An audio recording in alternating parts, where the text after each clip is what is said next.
இன்றைய இறைவார்த்தை. விடுதலை பயண நூலில் இருந்து வாசகம். அந்நாள்களில் ஆண்டவர் கட்டளையிட்டபடியெல்லாம் மோசே செயல்பட்டார்.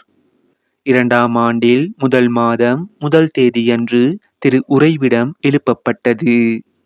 மோசே திரு உறைவிடத்தை எழுப்பினார். பாத பொருத்துகளை வைத்து அதன் மேல் சட்டங்களை பொருத்தினார். குறுக்கு சட்டங்களையும் பொருத்தினார். தூண்களையும் நிறுத்தினார். திரு உறைவிடத்தின் மேல் அவர் கூடாரத்தை விரித்தார். அதற்கு மேல் கூடார மேல் விரிப்பை அமைத்தார். இதுவும் ஆண்டவர் மோசேக்கு கட்டளையிட்டபடியே செய்யப்பட்டது.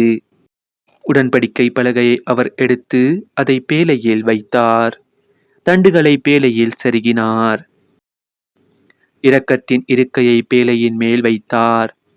திரு உறைவிடத்தினுள் பேழை எடுத்து செல்லப்பட்டது.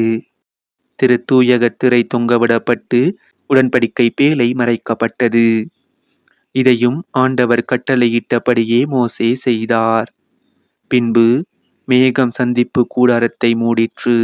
ஆண்டவரின் மாட்சி திரு உறைவிடத்தை நிரப்பிற்று.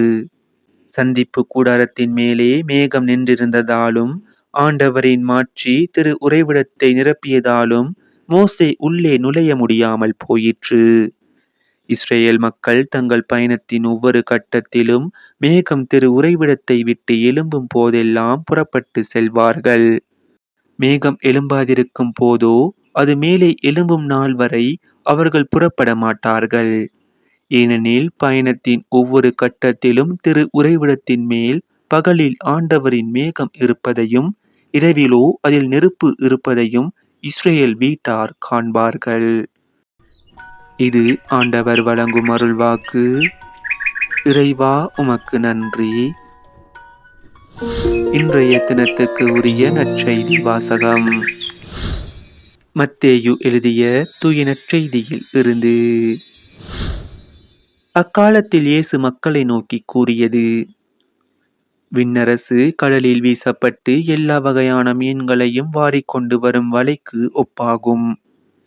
வலை நிறைந்ததும் அதை இழுத்து கொண்டு போய் கரையில் உட்கார்ந்து நல்லவற்றை கூடைகளில் சேர்த்து வைப்பர், கெட்டவற்றை வெளியே எறிவர்.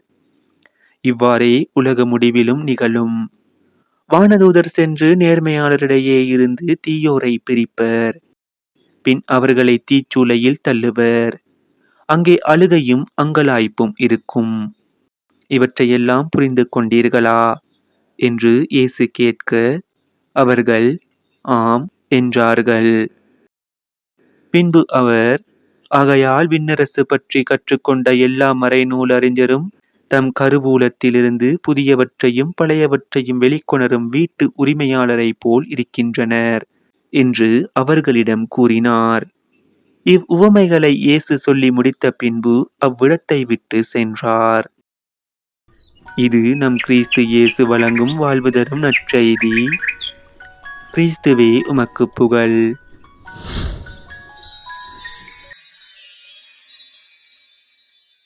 இன்றைய தினத்துக்கு உரிய சிந்தனை துளிகள். கட்டளை என்று இருந்தால் தீர்ப்பு என்று ஒன்று இருந்தே தீரும். கடவுளால் பழைய ஏற்பாட்டில் 10 கட்டளைகளும், புதிய ஏற்பாட்டில் இயேசுவால் அவரைப் போல நாமும் அன்பு செய்ய வேண்டும் என்ற புதிய கட்டளையும் நமக்கு கொடுக்கப்பட்டுள்ளன.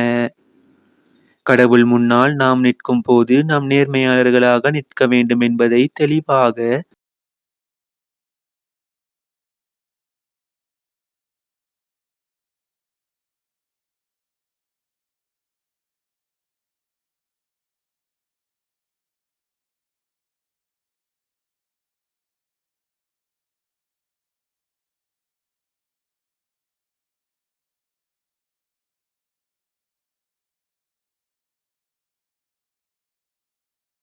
மத்தேயு 25ஆம் அதிகாரம் 31 தொடக்கம் 40 வரைக்கும் உள்ள வசனங்கள் நமக்கு சுட்டிக்காட்டுகின்றன.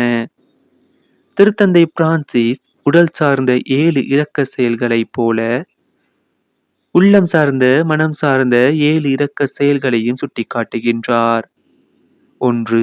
மற்றவர்களினுடைய சந்தேகங்களை தீர்த்து வைத்தல். 2. அறியாமையை அகற்றுதல். 3. பாவிகளுக்கு சரியான வழியை காட்டுதல்.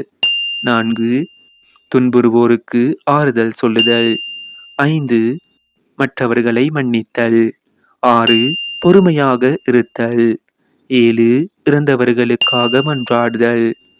மோசே நேர்மையானதாக விளங்கியதால் கடவுள் கட்டளையிட்டபடியே அவர் அனைத்தையும் செய்ததால்